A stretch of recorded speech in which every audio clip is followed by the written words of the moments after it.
Hello, ഇതെന്തിനാ കുട്ടി ഇവിടെ നിന്ന് കരയണേ? കൂടെ ആരുമില്ലേ? സാർ എനിക്കൊരു 3000 രൂപ തരും. സാർ വിളിക്കണേ എവിടെ വേണമെങ്കിലും ഞാൻ വരാം. ഇതെന്ന് ഇങ്ങനെയൊക്കെ സംസാരിക്കണം? എന്താ കാര്യം എന്ന് പറ. എന്റെ ഗതികേടുണ്ട് സാറേ, എനിക്കിനി ചോദിക്കാൻ ഒരിടം ബാക്കിയില്ല. കുട്ടി കരയാതെ കാര്യം പറ. എന്റെ അച്ഛൻ വയ്യാതെ തളർന്ന് കിടക്കുക, കൂടെ ഒരാളില്ലാതെ പറ്റില്ല. അതുകൊണ്ട് എനിക്ക് എവിടെയും ജോലിക്ക് സ്ഥിരമായിട്ട് നിൽക്കാൻ വയ്യ. അച്ഛന് മരുന്ന് വാങ്ങി കൊടുക്കാൻ പോലും എൻ്റെ പൈസ ഇല്ല സാറേ. താനേ കരച്ചിൽ തിരിച്ചാ പിടിച്ചു. തനിക്ക് ബന്ധുക്കളോ വീട്ടുകാരോ നാട്ടുകാരൊന്നുമില്ലേ? എൻ്റെ അമ്മ 2 വർഷം മുമ്പ് മരിച്ചുപോയി.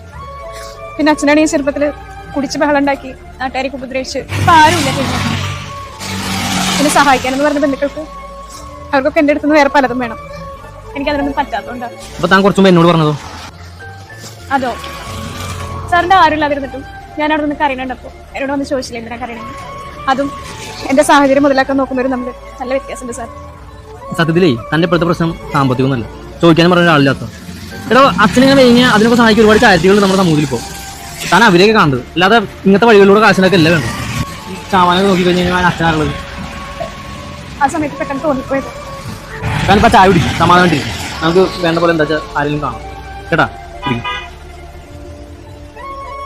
ആരെങ്കിലും